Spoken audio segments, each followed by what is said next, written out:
Olá, está começando Futuramente, um podcast da CBN sobre como as novas tecnologias estão impactando a nossa vida. Esse podcast é apresentado por Marta Gabriel, futurista, especialista em inovação e tecnologia, e por mim, Carol Tamacia, jornalista aqui da rádio CBN. Bom, Marta, todos os anos, os editores da MIT Technology Review divulgam a lista das tecnologias que prometem transformar o mundo, aquilo que a gente tem que prestar atenção naquele ano. E a lista de 2026 já saiu e tem, claro, muita coisa de inteligência artificial, data centers gigantes de IA, companheiros de IA, os chatbots, edição genética de bebês, tentativas de reconstruir características de espécies extintas, uma loucura. Queria que você explicasse um pouco pra gente dessa lista que causa tanto impacto quando sai. Ótimo. Essa lista tem uma importância bastante grande, Carol, porque o MIT todo ano faz uma análise. Por que são essas tecnologias consideradas as mais disruptivas? Porque eles analisam quais que têm o maior potencial de impactar mercado, sociedade e cotidiano. Então, dentre as tecnologias emergentes, o que está realmente causando diferença ou modificando caminhos na sociedade? Agora, é interessante, antes da gente falar, porque tem, que nem você falou, as tecnologias que eles trouxeram esse ano, o que está mudando nos últimos 10 anos? Todo ano tem essa lista, né? E eu venho acompanhando. O que muda de um ano para o outro? Por que naquele ano era mais importante isso do que aquilo? Então eu fiz uma análise que, na realidade, de 2017, 2019, é um período que as tecnologias emergentes estavam ganhando tração comercial. Você vai lembrar que antes, tecnologia emergente demorava para entrar na sociedade. Aí a gente começa a ter aceleração, as tecnologias emergentes passam por um ciclo que elas entram muito rapidamente. Então você começa a prestar atenção que tecnologias mais que antigamente eram consideradas futuro, começam a entrar no ciclo de vida da gente. 2020 a 2022, a gente teve a pandemia, então se você olhar as listas, as tecnologias mais importantes, mais impactantes, etc., são aquelas ligadas com crises globais, né? Então o que elas conseguem resolver de clima e pandemia.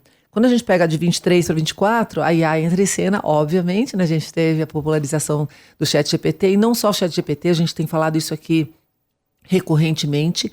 A IA já vem há muito tempo em ascensão, desde 2010, 2011, mas com o ChatGPT populariza e aí a gente acelera essa disseminação em um monte de áreas, não só na mão das pessoas para utilizar como companheiro, que agora, né, é uma dos grandes impactos, mas também na ajuda de pesquisa, e ela começa realmente a transformar bastante o cenário. Então, ela passa de ser uma das tecnologias discutidas e ela começa a fazer parte da narrativa como um todo, né, pública e econômica. E agora, 25 e 26, o foco está em infraestrutura. Mas por que infraestrutura, né?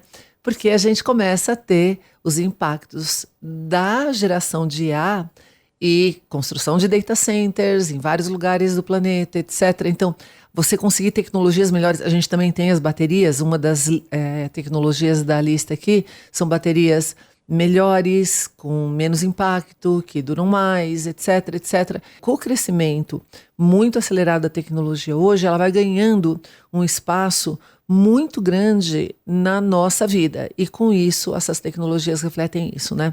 Então, a lista está disponível para quem quiser ver em mais detalhes, quiser acompanhar. Eu posso passar pela lista rapidinho, só para a gente, né, deixar pontuado aqui qual é a... Sim. A lista. Então, o primeiro é centro de dados de IA em hiperescala, porque você começa a ter o impacto de ter mais e mais data centers, e isso vai começar a ter instalações enormes de computação que consomem recursos. Aí a gente começa a ter impactos sociais, porque um monte de cidade não quer isso do seu lado, porque isso afeta a dinâmica das cidades. 2 foi as baterias, né, que eu falei de sódio, que é uma alternativa barata, mais sustentável para as baterias de íon lítio. A terceira, energia nuclear com próxima geração. Essa é muitíssimo importante, porque sem energia a gente não consegue fazer todo o restante, né? A energia, aliás, a gente não funciona sem energia, né? Nada funciona sem energia. E a gente começa a ter um consumo muito grande de energia para o uso de IA e para outras coisas que a gente precisa, né? Então, energia nuclear, ela é uma solução que desde o começo, a energia hidráulica é muito interessante também, algumas outras formas de energia têm impacto ambiental, que nem a eólica, ela mata pássaros, né? Ela faz barulho, então cada energia tem os seus trade-offs aí, né? Mas a energia nuclear, o trade-off, o principal que ela causa medo são os vazamentos, né, que aí podem ser problemáticos, mas de próxima geração, novos reatores menores, mais seguros, capazes de desligar automaticamente. Então a gente começa a ter uma evolução de tecnologia também nessa área. Codificação genética, né? Então a gente vai ter, codificação generativa primeiro, ferramentas de IA que ajudam a criar código automaticamente. A gente tem visto isso do ano passado para cá. A gente tem visto, inclusive, as consequências disso, quando você usa isso de maneira descontrolada, que nem o pessoal fala, vibe coding, cuidado com as modas, pessoal, cuidado com as modas. Uma coisa é você criar um processo de criatividade para você gerar código ou um produto, para você brincar com ele. Outra coisa é pensar na sustentabilidade disso. Como que eu consigo fazer manutenção, como eu consigo fazer, alterar a fonte, conectar com outros sistemas. Se você não programou, você não sabe como fazer isso. Então, a gente tem N consequências disso. Então, codificação generativa vai ser cada vez mais possível, né? Desenvolvimento de software, reduzindo, né, anos de performance, mas precisa ter os cuidados. Os companheiros de IA, que a gente falou em vários momentos aqui, né? Então, como as pessoas estão interagindo de forma mais pessoal, quase como amigos virtuais. Isso também não é só ruim, isso tem consequências muito boas em determinados cenários, desde que você saiba se controlar. Nós vamos ter um episódio específico sobre saúde mental, nós vamos falar um pouquinho mais sobre isso, né? Então, quando que oferece apoio e é um instrumento para você se desenvolver, e quando começa a ser uma dependência que afeta o apego, uma dependência ruim que afeta a sua vida. Mas todas essas tecnologias aqui, percebam, né? Quando a gente fala de futuros, elas são sinais de mudança, positivos e negativos. A gente tem as duas coisas, né? Ressurreição genética, que você falou dos animais para voltar. Gente, em 2010 já tinha um estudo, uma tentativa via DNA de uma universidade britânica para trazer de volta talvez dinossauros, outras espécies extintas, né? Isso aqui é muito interessante em vários sentidos. Aqui também fala sobre você conservar espécies ameaçadas ou fazer novas descobertas biomédicas, mas também pode ter um efeito ecológico complicado. Então, a ressurreição genética é uma delas, mas é possível fazer, né? Interpretabilidade mecanística, isso tem a ver com os black box da AI, tem que entender o que a AI está fazendo, então métodos para entender modelos avançados, é uma tendência, porque a gente precisa disso para fazer parte da equação, né, dos fluxos de inteligência crescente. Estações espaciais comerciais também, uma tendência que a gente vê surgindo há algum tempo, normalmente controlada por governos, e de uns anos para cá a gente começou a ver iniciativa privada de vários bilionários fazer esse movimento, né, por espaço. E da mesma forma que a gente pensar lá atrás, né, quando a aviação entra no mundo, quando qualquer tecnologia, computador entra no mundo, ele entra nichado e depois, com a evolução, começa a ter um momento, a própria IA, que ela passa para a sociedade com uso comercial e isso transforma tudo. E por último, pontuação de embriões, né, que é para você, técnicas avançadas para você fazer score, analisar como que os embriões estão, para ver se tem consequências disso, né? Então, bebês saudáveis, influenciando decisões em fertilização assistida, isso também envolve a parte de ética. Então, que nem eu falei, o movimento agora que a gente tem visto por meio das mudanças dessa lista do MIT é infraestrutura, energia e bioética, redefinindo limites da sociedade e tecnologia. Então, acho que isso dá um panorama para a gente, mais do que ver a lista, que é muito fácil de você olhar online, no site cada uma do delas, MIT, tudo. tá lá, sim. Mas fazer esse panorama de como a gente foi mudando de tecnologias emergentes que iam ganhar atração para tecnologias emergentes que redefinem muito rapidamente infraestrutura, energia e bioética. Muito bom. Então, a gente agora vai introduzir a nossa convidada na conversa, Elígia da Veiga Pereira, professora titular de genética da USP, criadora do projeto DNA do Brasil, que é o estudo mais completo já feito sobre o genoma da população brasileira. Seja muito bem-vinda, professora. É um enorme prazer ter você aqui. Muito obrigada. É um prazer estar aqui conversando com vocês e com os ouvintes. Ótimo. Professora, a gente falava aí da lista do MIT com as tecnologias mais promissoras de 2026 e várias delas citam a inteligência artificial. O que a IA está permitindo fazer hoje na genética, né, na sua área, que não era possível há pouco tempo atrás? Olha, a gente tem várias aplicações, desde ajudar a gente a escrever melhor, mais rápido, até a análise de dados, né? A gente tem aí, quando você estuda genomas, você tem uma quantidade de dados gigantescos. E para você tirar conhecimento desses dados, você utiliza uma série de pipelines de bioinformática, que é a informática aplicada aí à biologia, e esses pipelines todos já utilizam inteligência artificial. Agora, é claro que isso está ficando cada vez melhor e crescendo de uma forma exponencial, né? Então, a Google lançou lá aquela ferramenta que consegue prever a estrutura, dada uma sequência de aminoácidos, que são os bloquinhos de formação das proteínas. Ele consegue prever qual é a estrutura que aquela proteína vai ter, e isso tem muito impacto para a gente entender a função que aquilo pode ter. E agora, eu acho que mês passado, eles soltaram um artigo na Nature mostrando o mesmo tipo de inteligência para interpretar sequências do DNA e saber dizer o que essa sequência está dizendo sobre quando aquele gene vai ser expresso, quando é que ele vai ser ativado. Então, isso tudo é uma revolução e a gente está correndo atrás para ir incorporando essas revoluções no nosso dia a dia, como ferramentas para pesquisa. E tentando entender quanto o processo está acontecendo rapidamente, né? Imagino que seja um desafio para os cientistas. É um super desafio, agora é uma super oportunidade. A biologia é um sistema extremamente complexo, né? Se olhar aqui nessa vista de vocês, né, esses prédios, a gente compreende tão bem as leis da física que a gente é capaz de construir esses prédios, prever, né, qual é a estrutura que aquilo tem que ter, como é que você faz um vão livre e as forças que vão atuar ali. A gente consegue construir uma MASP, uma ponte, porque a gente conhece muito bem as leis da física. Na biologia, a biologia é um sistema muito mais complexo.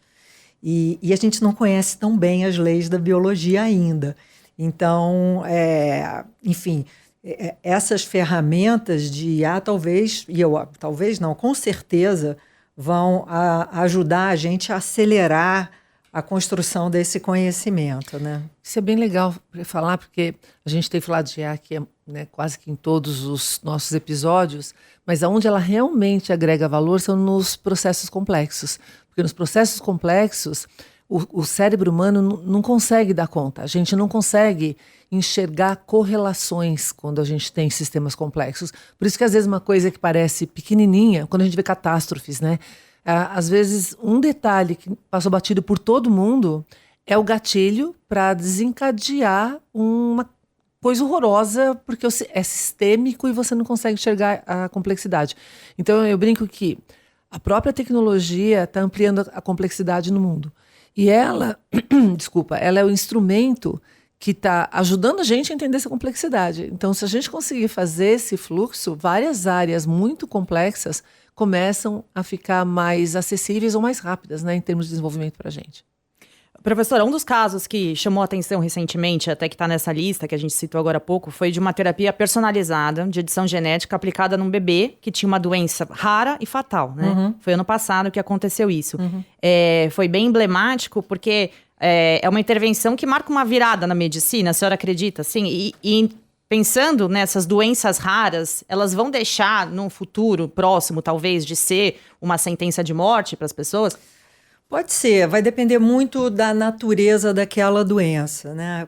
O que foi bacana e muito inovador nessa pesquisa? Porque foi uma terapia genética, né, que utiliza um gene ou um DNA como agente terapêutico, mas que foi usado para um paciente. E como é que a gente libera novas terapias? Você tem que fazer uma porção de testes em grupos grandes de pacientes até você ter evidência de segurança e de eficácia para depois isso ser aprovado. No caso, você tem uma doença super rara, né? Uma pessoa lá que tem uma mutação que é super rara, que só ela tem, e eles conseguiram demonstrar que aquelas ferramentas de terapia gênica eram seguras de uma forma geral, e aí aplicaram aquilo para aquela mutação específica em um paciente, é o tal do N de 1. Isso é muito inovador, né? Então agora, se você pode, a partir desse modelo aí, porque a gente na terapia gênica pode usar vírus como os transportadores do gene terapêutico, né? Os vírus são programados já por anos de evolução para ter eficiência de jogar o material genético deles para dentro das nossas células. E aí, na terapia genética, o que você faz? Terapia gênica, você pega esses vírus e retira deles os genes que vão fazer eles se multiplicarem, que vão fazer eles causarem doença, e você coloca no lugar desses genes o seu gene terapêutico. Então, no caso da doença rara, essas pessoas que têm doenças raras, elas têm um gene específico no seu genoma que é defeituoso. E a ausência daquele gene é suficiente para elas terem lá a doença. E essas doenças podem variar muito. Tem doenças daquelas que estão presentes ao nascimento até coisas que se manifestam mais tarde. Coisas que afetam o sistema nervoso, outras afetam músculos, outras afetam o coração. Enfim, elas são muito, muito variáveis. Mas se você consegue desenvolver um sistema que é um vírus lá, que você sabe que você tornou ele seguro, e você só tem que mudar lá um cassete que bota, em vez do gene A, põe o gene B, ou o gene C, ou o gene D, então você transforma aquilo numa terapia que pode ser facilmente personalizada e aplicada para diferentes pacientes, cada um com uma mutação, um problema diferente. Então, enfim, isso é muito bacana. Né? Isso é muito promissor, né? É. Eu fico pensando, os medicamentos no futuro, então, eles podem ser desenvolvidos especificamente para uma pessoa ou para um grupo de pessoas. Pode acontecer de duas pessoas, por exemplo, com a mesma doença, terem tratamentos totalmente diferentes por causa do DNA? Olha, isso, de uma forma geral, cada um de nós, o nosso genoma, eu só dando um passo atrás, né? Eu acho que a audiência de vocês, enfim, conhece, mas enfim, não custa. O nosso genoma é uma grande receita que a natureza segue para a nossa formação e o nosso funcionamento, né? É o que faz nós, a partir daquela única célula que a gente já foi, termos virado um ser humano. E por que eu sou do jeito que eu sou e você é do jeito que você é, tanto na nossa aparência quanto na nossa saúde? Por causa de pequenas variações que existem entre o meu genoma e o seu genoma. E essas variações genéticas entre as pessoas também influenciam como é que a gente responde a medicamentos. Né? Uma pessoa com depressão, algumas vão responder melhor ao antidepressivo A, outras ao B, outras ao C. Como é que a gente sabe qual deles vai ser? Hoje é tentativa e erro, né? Mas, com o estudo dos genomas, o que a gente pretende é um dia saber exatamente quais são as variações genéticas que determinam qual medicamento vai ser o melhor para você. E aí, antes de você tomar o medicamento, você vai fazer um teste genético simples e o seu psiquiatra vai dizer, eu sei que vai responder bem ao medicamento C. E aí você imagina como isso vai melhorar tanto a saúde do indivíduo, ótimo, vai ter uma gestão muito melhor da saúde das pessoas, quanto também você vai diminuir custos, né? A tentativa do remédio A, depois a tentativa do remédio B e assim por diante. Então, a gente tem essa área da farmacogenômica, que é aquela que vai, a partir do seu DNA, dizer qual é o melhor medicamento para você. Isso eu acho que vai ser muito mais a tendência do que você criar medicamentos específicos para a sua genética, né? No caso das doenças raras, é isso, né? Porque cada um é um defeito genético. Mas do ponto de vista das nossas doenças comuns, eu acho que a gente vai ter, são vários medicamentos, várias opções de medicamentos disponíveis, mas que vão ser, cada um deles a gente vai saber qual é o público que vai responder melhor aqueles cada um medicamentos. Há uns anos atrás, eu fiz o teste de genoma e eu fiz o completo, né? Que traz exatamente isso. Além da ancestralidade, que é o que o pessoal normalmente busca, ele trouxe várias características, por exemplo, de como que eu reajo melhor com cafeína, ou que tipo de medicamento é melhor para dor de cabeça. Do meu marido, por exemplo, é diferente do meu, né? A gente tem... E isso é bastante interessante, porque eu imagino que isso já hoje é mais básico, né? E não é tão difícil de fazer, mesmo porque os testes são baratos. Mas só de você ter aquela informação, você começa a mudar um pouquinho a alimentação, qual é, então, a pilulinha que eu vou tomar quando a cabeça estiver doendo muito, ou coisas pequenas que você sente que faz melhorar, né? Sim. Muito bom. É muito legal. Agora, assim, o que você tem que tomar cuidado é que muitas vezes esses testes comerciais, né, direto ao consumidor, eles vão te trazer informações sobre ancestralidade, que em geral são razoavelmente corretas, e eles conseguem nos falar sobre características genéticas que a gente conhece muito bem a genética por trás, tá? Que são coisas mais raras, ou coisa boba, se você sente o gosto amargo, não sente, enfim, mas tudo bem. Mas são coisas que a gente conhece muito bem a genética. Qual é a minha crítica a eles? Eles também começam a dar também informações sobre, por exemplo, qual é o tipo de exercício que é melhor para você, ou qual é o tipo de alimento que é melhor para você, que é o que a gente chama de nutrigenômica. Nós temos um conhecimento muito raso sobre a genética que influencia essas coisas, né? Então, eles até em algum lugar lá no teste, eles podem até dizer, olha, a gente está falando isso baseado só no conhecimento atual. Mas, assim, não deixa claro que esse conhecimento atual é rasíssimo. Então, enfim, essa é a minha única crítica, você tomar cuidado com isso. Mesmo Alzheimer, né? Alzheimer é uma doença que você tem duas formas. A forma que, de início precoce, ela é determinada por um gene e você pode olhar aquele gene e aí é legal porque você vai saber. Mas é muito rara a forma precoce. A forma mais comum é a forma que começa mais tarde. Essa é determinada por provavelmente centenas de variações genéticas e a gente não conhece ainda um número suficiente delas para eu olhar o seu genoma e te dizer com precisão qual é o risco de você desenvolver Alzheimer, né? Então, a gente tem que tomar cuidado porque a tecnologia avançou muito, eu consigo sequenciar o genoma de milhões de pessoas no mundo.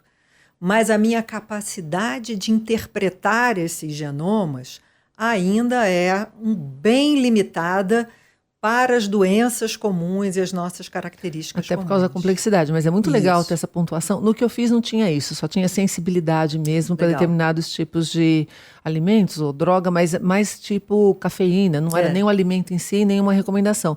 Mas é muito importante deixar claro, até para as pessoas usarem o que a gente fala aqui o tempo todo, pensamento crítico, né? Até que ponto isso aqui é legal, o quanto que isso me ajuda, o quanto que isso não é, e ir atrás de mais informação. Mas acho que isso vai ajudar um monte de gente que já fez esse teste para saber que deve até a página 2 olhar, né? Exato. Bom, uma outra tecnologia que é curiosa, que está citada lá no relatório, é a triagem para doenças genéticas, né? Que é algo que a gente vê nas clínicas de fertilização hoje em dia. Mas agora surgem promessas de prever características mais complexas. Então, de repente, até inteligência da pessoa e tal. Que outras características podem ser previstas? E eu também pergunto, já na esteira disso, se isso não gera um debate sobre seleção humana. Sem dúvida, né? Sem dúvida. Quer dizer, agora eu fiquei apavorada, confesso, quando eu vi isso. Eu não sei se vocês lembram de um filme que eu acho que é de 97, Gattaca, e que você vive numa sociedade futurista em que as pessoas selecionam os bebês exatamente assim, baseado na qual é o gene, qual é a altura, a cor do cabelo, a inteligência, capacidade atlética, enfim. Então, e eu fiquei apavorada quando eu vi recentemente algumas empresas que estão oferecendo isso. Quer dizer, você vai lá, você não tem nenhuma doença na família, tá tudo... Porque uma coisa eu tenho uma doença na família, eu tenho um risco grande de transmitir essa doença para os meus filhos. Eu acho razoavelmente natural você querer prevenir isso, né? E você fazer lá o teste, ver qual embrião herdou aquela mutação. Então, esse eu não vou querer transferir para o útero. Eu acho razoável. Ou mulheres mais velhas que têm um risco maior de ter filhos com alguma alteração cromossômica, um cromossomo a mais, né, que pode causar síndrome de Down ou outras síndromes muito mais graves. Eu acho razoável ela fazer uma fertilização in vitro, podendo pagar, né, e escolher qual embrião é o saudável, né, ou não tem aquela alteração cromossômica. Mas o que está acontecendo agora, eu acho uma loucura, é um casal que não tem nenhum problema reprodutivo, nenhuma doença que você necessite fazer essa seleção, optar por fazer fertilização in vitro para escolher os embriões baseados agora em características, variações sobre características comuns nossas. Então, eu vou escolher aqui o embrião que tem uma genética melhor para inteligência, por exemplo, ou para altura. É muito complicado isso. Primeiro, a limitação, não vou nem falar das questões éticas, enfim, sei lá. Mas do ponto de vista só tecnológico, nós não conhecemos a genética da inteligência com profundidade suficiente para eu poder fazer essa seleção. Eu não conheço os genes envolvidos. Em altura, saiu um trabalho mostrando que provavelmente são milhares de genes que influenciam a altura de um indivíduo, né? Eu não conheço. É como se eu tivesse um quebra-cabeça de 5.000 peças e eu te desse assim 20 peças para você e dissesse que figura que esse quebra-cabeça faz. Ótima analogia. Entendeu? Aí você vai olhar, as figuras são azuis. Você diz, é um céu. Não, pode ser um fundo do mar. Ou pode ser a blusa de uma pessoa azul, né? Enfim. Então, essas empresas estão, do ponto de vista só técnico, tá? Elas estão comercializando uma coisa muito cedo, sabe? E o pouco conhecimento, além do mais, se você for pensar isso, transportar isso para o Brasil, o pouco conhecimento que a gente tem sobre a genética dessas características comuns, eles foram derivados só do estudo de populações brancas, de populações que a gente chama de ancestralidade europeia, porque esses estudos são feitos principalmente nos Estados Unidos e na Europa. E a gente já sabe que populações de outras ancestralidades, africana, indígena, asiática, né, vão possuir variações genéticas distintas. E que, então, a genética que vai determinar ou influenciar essas características comuns são diferentes, né? Por isso até que a gente criou o projeto DNA do Brasil, para a gente conhecer os genomas dos brasileiros. Nós somos uma mistura de DNAs indígenas, africanos e europeus, que é muito diferente só daquele europeu dos Estados Unidos ou da própria Europa, né? A gente já sabe que quando a gente vai aplicar esses testes, que a gente chama de score de risco poligênico para essas doenças comuns, a precisão desses testes em pessoas não de ancestralidade não europeia é muito mais baixo, tá? Então, quer dizer, além de lá nos Estados Unidos e na Europa, essas empresas que estão aí fazendo essa seleção de embriões, não para doenças, essas doenças raras, mas só para melhoramento, né? Melhoramento genético, essas empresas já estão vendendo uma coisa que é baseado num conhecimento muito raso para aquela população. Isso sendo trazido para o Brasil, então é um absurdo total, porque a nossa genética é diferente, né? Então, a sua capacidade de predição dessas características é ainda mais baixa na nossa população. A gente não conhece as regras formadoras, né? Tem ainda... E é evidente que o debate ético está caminhando numa velocidade diferente do que as descobertas, né? Ah, sempre, sempre, sempre. A ciência vai avançando e a ética corre atrás, né, para ver como é que a gente vai regulamentar os novos poderes que a ciência traz, né? Tecnologia, cultura, ciência, depois aí as regras, as leis, que sempre vem depois, né? E isso também é um problema, porque se a gente começa a acelerar, em várias áreas a gente está acelerando o poder, né? E aí eu sempre brinco que assim, a gente agora pode tudo, a gente pode muito mais do que a gente quer e muito mais do que a gente deve. Então a gente tem que começar a pensar o que a gente deve aí, né? Mas eu, em geral, eu sou otimista, né? Se você pensar na energia nuclear, a energia nuclear pode servir, né, para a gente resolver o problema de energia do mundo, ainda mais quando a gente conseguir fazer fusão nuclear, mas ao mesmo tempo ela serviu para explodir 2 bombas atômicas, mas depois acabou. Isso. A gente foi capaz de criar sistemas de regulamentação robustos o suficiente que o maior atentado terrorista da história foi feito com gasolina de avião, né? Foram os 2 aviões lá nas Torres Gêmeas. Não foi uma bomba atômica em Nova York.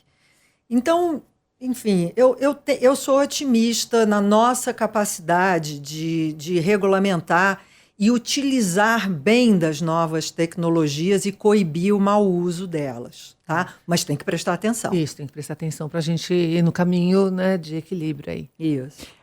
Eu queria falar um pouco do estudo que você coordenou e você citou agora, né?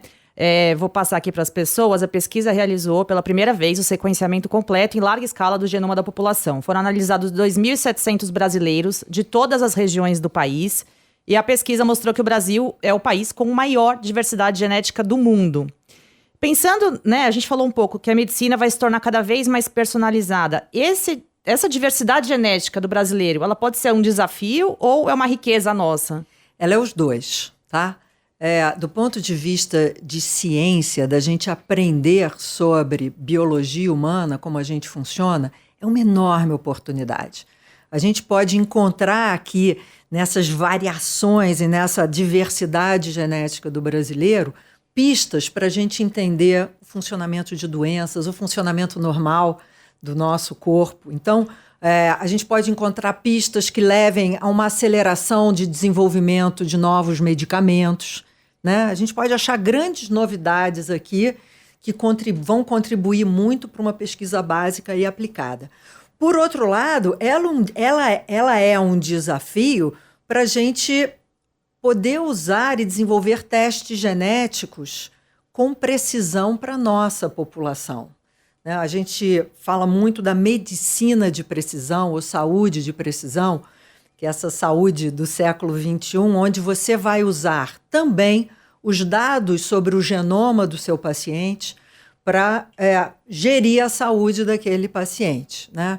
Então, isso pode levar não só a uma melhora dessa gestão da saúde, como também a diminuição de custos nos sistemas de saúde. O problema é que, mas para a gente entender isso, a gente tem que conhecer quais são as variações genéticas que estão associadas a quais das nossas características e predisposições à doença, tá? E para fazer isso, você precisa conhecer os genomas de, literalmente, milhões de pessoas. Então, nos Estados Unidos, né, em vários países na Europa, o Reino Unido, você tem a criação dessas grandes plataformas com genomas de, literalmente, centenas de milhares de pessoas daquelas populações e associados a esses genomas, a esses DNAs, os dados de saúde dessas pessoas. E é o cruzamento desses 2 tipos de dados que faz a gente descobrir quais variações genéticas estão associadas a quais características de saúde. A partir daí, você desenvolve testes genéticos que vão dizer, olha, vou dar um exemplo que eu gosto, que eu acho que ilustra bem, né? A gente sabe que as mulheres, a partir de 40 anos, aumentam o risco de desenvolver câncer de mama. Então, é preconizado que todas as mulheres, a partir de 40 anos, comecem a fazer mamografias anuais. Nós sabemos que existe um percentual das mulheres que tem uma predisposição genética muito alta ao câncer de mama. E elas deviam ter começado a fazer essa mamografia com 20 anos, né? Ao tratar elas como todas as mulheres, porque a gente não sabe quem elas são, a gente vai começar... Ela corre um risco enorme de descobrir um câncer avançado. E isso é ruim para ela, né? A chance dela de sobreviver é menor, e é ruim para o sistema de saúde, porque tratar um câncer mais avançado é mais caro do que tratar um câncer inicial. Por outro lado, tem aí uma outra fração de mulheres que não tem risco genético nenhum ou muito baixo, que poderiam começar a fazer essas mamografias com 50, 60 anos, e eu estou gastando ali recursos. Então, o que a medicina de precisão quer fazer? Saber separar quem é quem aqui. Então, vocês veem como isso vai fazer com que a gente tenha, então, uma gestão melhor da saúde das pessoas e uma diminuição de custos. E qual é o desafio da gente aplicar isso para a população brasileira? O conhecimento que eu tenho sobre a genética da predisposição ao câncer de mama, do Alzheimer, de todas essas doenças comuns, a gente conhece muito bem essa genética baseada em genomas de populações brancas. Europeias, né? Que são essas populações dos Estados Unidos e da Europa. E a gente não conhece de populações com ancestralidade africana, indígena, então, né? Porque os bancos de dados não têm genomas dessas populações, ou têm frações muito pequenas. Então, esse é o grande desafio da gente desenvolver a medicina de precisão para a nossa população. Então, o DNA do Brasil, o objetivo do DNA do Brasil foi, e ainda incluir a população brasileira em medicina de precisão, como conhecendo a fundo o nosso genoma. E foi muito legal, porque quando a gente lançou o projeto em 2019, o Ministério da Saúde encampou esse projeto, né? Saúde de precisão e terapias avançadas. Essas duas coisas passaram a ser uma prioridade também do Ministério da Saúde, e isso se transformou num programa nacional, que é o Programa Nacional de Genômica e Saúde de Precisão, o Programa Genomas Brasil, do Ministério da Saúde, que agora está financiando vários grupos diferentes de pesquisadores brasileiros que estão sequenciando também os genomas de diferentes grupos de brasileiros com diferentes doenças. Isso tudo vai ser agregado numa única plataforma que vai ajudar, então, a gente a desenvolver essa medicina de precisão para a nossa população. Maravilhoso, né? Não, incrível, muito bom. Mas bom. Assim, até que ponto o DNA, né, ele realmente determina o nosso futuro? Eu queria falar um pouco sobre isso também. E quanto dele ainda é moldado pelo ambiente, pelo estresse que eu passo no meu dia, Perfeito. pela minha má alimentação? Olha, isso é perfeito e que bom que você levantou isso, né? Para as doenças raras, essas doenças que são determinadas por uma alteração, uma mutação em um gene só, essas coisas são 100% genético, né? Uma pessoa que nasça com uma mutação lá no gene da fibrose cística, ou da síndrome de Marfan, ou da distrofia muscular de Duchenne, né, não tem meio ambiente que previna que ela vai desenvolver essa doença. Por outro lado, as doenças mais comuns, ou as nossas características mais comuns, mesmo a inteligência, a altura, né, elas são uma combinação da nossa genética com o nosso estilo de vida, né? Então, uma pessoa que herdou todos os genes de um QI alto, e eu não sei quais são esses genes, mas que ela tem herdado, se ela for subnutrida na primeira infância, ela nunca vai atingir todo o seu potencial genético, né? Por outro lado, eu posso ter herdado vários genes de predisposição à hipertensão, né? Mas eu sei que se eu me alimentar direito, não comer muita gordura, se eu fizer exercício, se eu não fumar, a probabilidade de eu desenvolver essa hipertensão diminui drasticamente, né? Então, a boa notícia, né, sobre as doenças comuns é que a gente tem aí um efeito do nosso estilo de vida, elas não são uma sentença genética.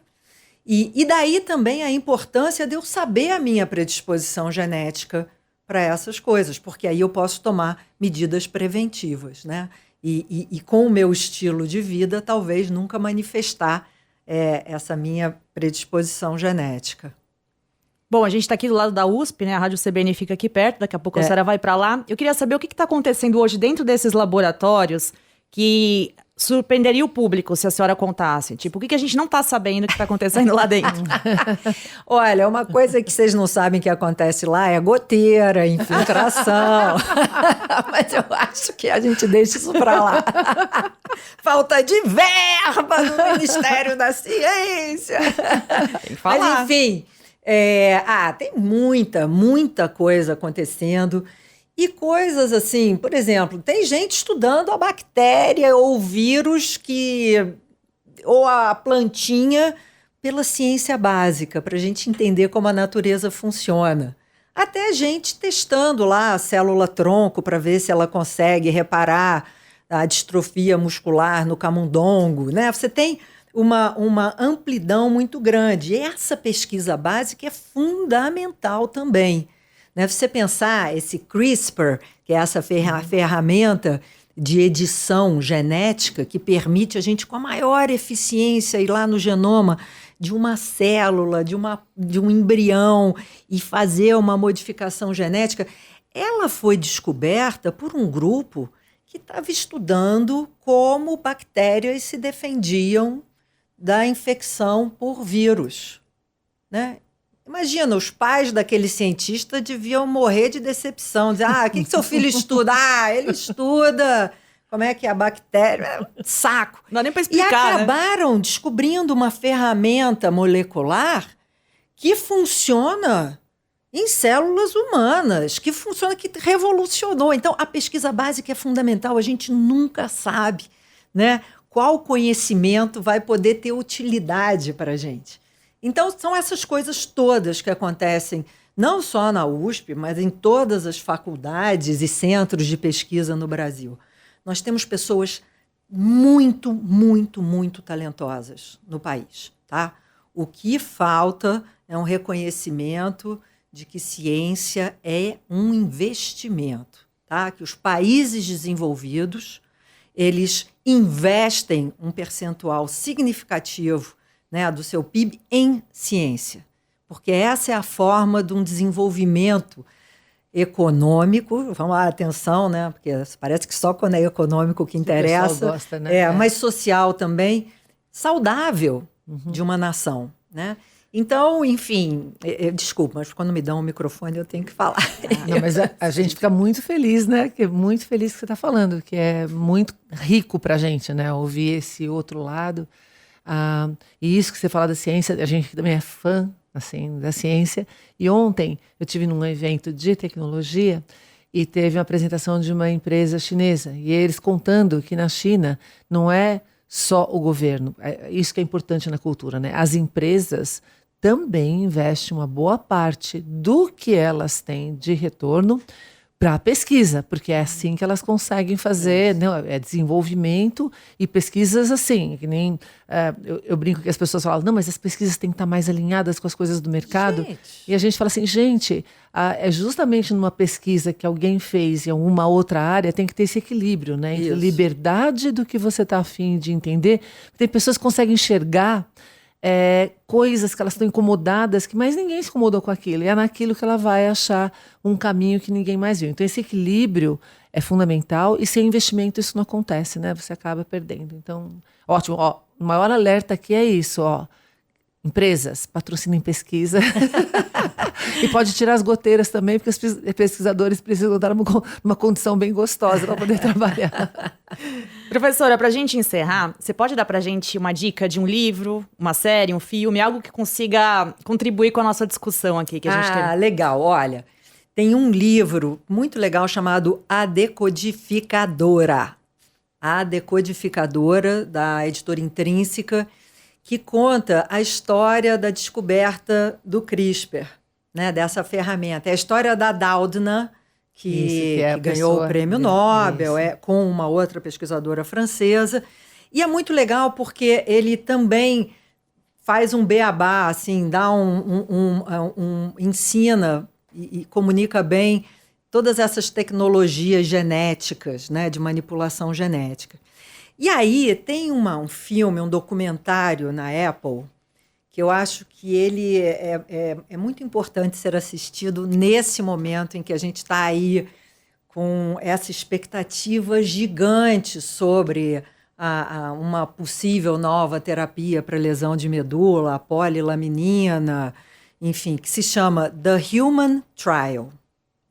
Eu não sei o título em português, mas na Apple, The Human Trial, que seria o teste em seres humanos, em que vai acompanhar o primeiro teste do uso de células-tronco produtoras de insulina em pacientes com diabetes. Esse foi um teste clínico super rigoroso, uma empresa nos Estados Unidos fez, então eles conseguiram transformar as células-tronco em células produtoras de insulina, viram que aquilo curava a insulina em camundongo e que era seguro e tal, e aí conseguiram aprovação para fazer os primeiros ensaios, testes em seres humanos. Então, esse documentário conta essa história e é muito interessante, né? A gente torce para as novas terapias que funcionam no camundongo, no modelo animal, quando vão ser testadas em seres humanos. É claro que todo mundo torce para que funcione também em seres humanos, mas a verdade a estatística é que só 10% das coisas que entram em testes em seres humanos vão acabar sendo aprovadas como uma terapia mesmo, que é segura e eficaz, né? Então, esse documentário ilustra muito bem um começo. Takeaway. A gente vai então para aquela parte em que a Marta embala a nossa conversa para a viagem, nosso takeaway. E que conversa rica, né? Maravilhosa. Muito bom. Então a gente começou falando sobre as tecnologias que recentemente foram listadas no MIT, né, as disruptivas que impactam a sociedade, o mercado e o nosso cotidiano. Vimos que a transição que vem acontecendo ao longo do tempo culmina agora com impactos, tecnologias que impactam infraestrutura, energia e bioética, redefinindo a sociedade, os limites que a gente tem de sociedade e tecnologia. E essas tecnologias, entre elas, várias se relacionam com a questão genética, né, de você ter escaneamento de embriões, você vê o que é possível fazer daqui para frente. E aí, para conversar sobre esse impacto específico, essas tecnologias específicas, a gente teve aqui com a gente a doutora Lígia Veiga Pereira, né, super especialista na área, com um papo riquíssimo, falando primeiro, né, o genoma, que o genoma é uma grande receita para a nossa formação, que as variações que a gente tem é devido a variações genômicas, e essas variações genéticas afetam como as medicações funcionam para a gente e várias características do que a gente tem. Então, cuidado com os testes que a gente tem de DNA, de genoma, porque, na realidade, esses testes não têm as dimensões todas do que a gente precisa para que faça alguma predição mais ainda específica. A gente tem coisas acontecendo para doenças bastante determinadas, mas não para o geral. Então, onde a IA entra nisso, a IA ajuda a gente a descrever genomas melhor, análise de dados que são enormes, muitos dados, aí tem que ter correlação, tirar insight de tudo isso. Algumas ferramentas já estão ajudando, que nem a ferramenta do Google, que é preditora de proteínas em função dos aminoácidos, ou interpretação de sequências de DNA, então começa a ajudar os pesquisadores. Quando a gente pensa na comparação da biologia com a física a gente entende bem as regras para poder fazer alguma coisa, a biologia é extremamente complexa, então esse avanço a IA ajuda, mas tem que ter cuidado. A gente já tem terapias personalizadas, mas elas funcionam dependendo da natureza da doença, o quão rara que é, o quanto que ela, né, precisa ser tratada, e doenças gerais que normalmente entram em grupos. Quando a gente fala de dados suficientes, a gente tem para fazer medicina de predição. No Brasil, a gente tem uma variação muito grande, então a gente tem que tomar muito cuidado, porque os estudos que existem, o que a gente já sabe para poder fazer isso, são baseados em Europa e Estados Unidos. Aqui a gente tem outra formação. Então, o projeto DNA Brasil é o projeto para tentar fazer esse mapeamento, e é muito interessante que a doutora falou que não é só mapear um monte de genoma, é fazer a correlação com a saúde dos pacientes para que você consiga descobrir coisas novas. Então, no caso do Brasil, o desafio é isso, é mapear todo mundo, que é o que eles estão fazendo, para conseguir ter muito mais variedades para poder usar isso em medicina de precisão. Mas, por outro lado, é uma oportunidade acadêmica enorme de fazer estudos onde você pode descobrir novas formas, novas doenças, novas correlações nisso, que pode ajudar a humanidade como um todo. Com relação a uma pergunta que a Carol fez, DNA ou ambiente, doenças que são especificamente genéticas, elas não têm como ambiente afetar nessa relação, porque é a genética que pesa, né? Mas em outras doenças comuns e mesmo características, predisposições comuns que a gente tem, a genética e o ambiente trabalham juntos. Então, a gente pode ter genética que indica ou favorece alguma condição que o meio ambiente pode melhorar ou piorar, né? Então, que é o caso de você nascer com inteligência, predisposição genética, e aí você não tem nutrição, não tem elementos que ajudem a desenvolver. Ou, ao contrário, quando você nasce com algum problema potencial, né, de doença, mas você toma cuidados para ter uma vida, um comportamento que mitiga várias dessas questões. Então, surpresas na USP, a gente também teve quais são as surpresas.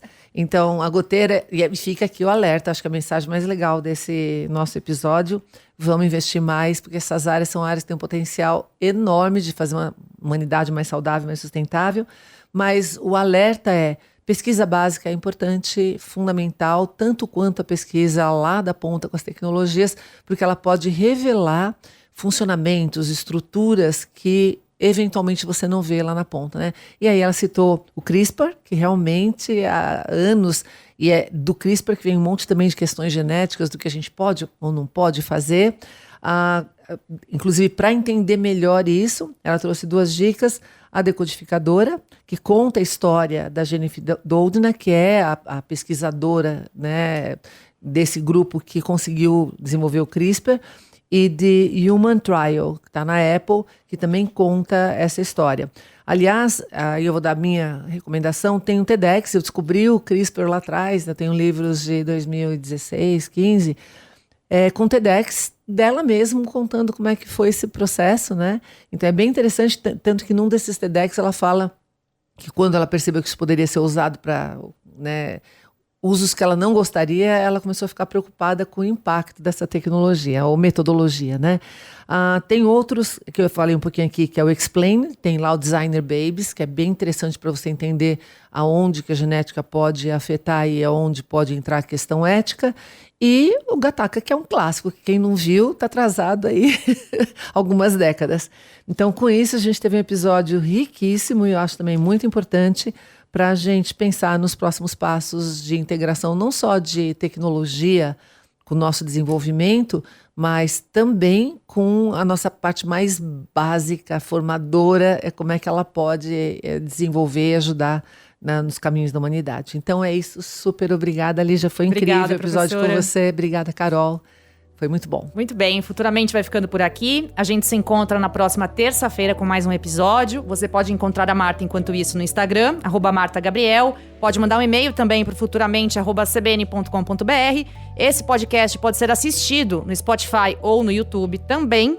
E aqui tivemos a apresentação de Marta Gabriel, Carol Tamassia, produção de Ellen Menezes, edição de Priscila Gubiotti, coordenação de Thiago Barbosa e a direção é de Pedro Dias Leite. Tchau, gente. Até mais. Até a próxima.